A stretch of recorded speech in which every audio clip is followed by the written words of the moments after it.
Caminos del Inca is Peru's premier rally, attracting a wide range of competitors, from young enthusiasts inspired by watching the race pass by their villages as children, to world rally champions with their own teams, and even Chinese and German manufacturers eager to prove themselves in a country that has a deep devotion to Toyota. We watched the cars arrive in the central plaza of Ayacucho. There were giveaways, a lively crowd and plenty of excitement, but not a lot of information about the competitors, their positions, or even a schedule for the following days.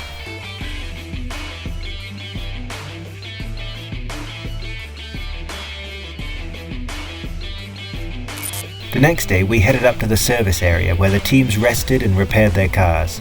The sun was intense. I could feel and even smell my skin cooking, having foolishly trusted the weather forecast and not brought a hat. The atmosphere in the dusty paddock is different from races in Europe or North America. Mechanics work on the cars while spectators freely roam the area, inspecting the work and occasionally interrupting to snap photos or ask questions. The well-funded teams had roped-off areas with security, branded marquees and merchandise for sale. But for the independent entries, they had to manage the eager fans themselves. Despite the interruptions, most were happy to chat and answer questions, except for the Chinese Photon team, who brought an enormous setup, complete with the kitchen sink, but were less helpful and open with the press. As someone who grew up watching rallying in the UK, it was great to see a Subaru Legacy in the original Colin McRae livery from his 1992 British Rally Championship days. Apart from 2 local stickers, the car's livery was a time capsule, although this car was originally prepared for rallying in the United States before coming to Peru in the early 90s, where it has competed ever since.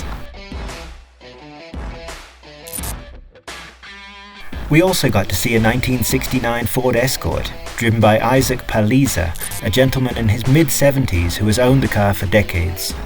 Watching him and his wife casually working on the double overhead cam engine in a dusty parking lot was a testament to their experience. The car has become a fixture in the rally.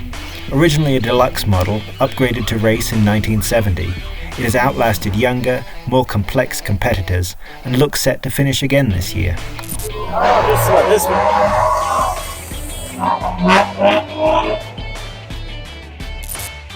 We also caught up with 2013 World Rally Champion Nicolas Fuchs, who isn't competing this year, but is running a 3-car team with impressive precision. His German efficiency was evident, and we admired his modified Mercedes 4x4 van, transformed into a mobile workshop with meticulous attention to detail. We also had the opportunity to chat with the 3 women who are competing this year. A co-driver, Thais Gutierrez from nearby Huanta, was happy with her team's progress, but crowd favourites were a pair of sisters, Fabiola and Kiko Medina, from near the Bolivian border. While they were doing well in the race, they were beginning to feel the financial strain, and it's no wonder. Although the entry fee is $2,000 to $3,000, the costs quickly add up from there.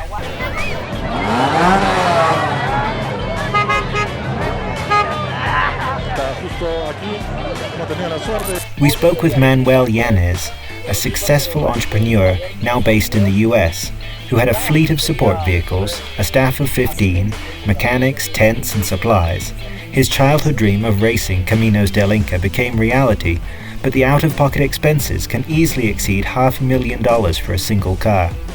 Manufacturer-supported teams like Volkswagen and Photon have far more invested and therefore far more to prove.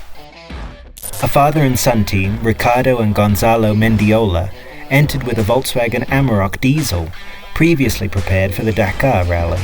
They preferred the diesel engine for power at high altitude, but with gasoline competitors in the same category, it remains to be seen which will come out on top in the final stages. Not all the cars made it to the service area. Some needed major repairs and were sent to local shops, like the Mini that we noticed had rolled when we saw it on Monday. The 2 VW Golds, the South American name for the Golf, were absent, and the only Indian Mahindra pickup truck wasn't present either. As the Caminos del Inca rally continues to unfold, it remains a true test of endurance, skill and passion. This race isn't just about reaching the finish line. It's about overcoming the rugged beauty of the Peruvian Andes and the determination it takes to conquer its treacherous terrain. The stories we've shared today, of seasoned veterans, determined newcomers, and the challenges they face, are what make this event so special. Whether it's a father and son team, iconic rally legends, or independent racers pouring their heart and soul into the sport, Caminos del Inca unites them all in a singular, thrilling adventure.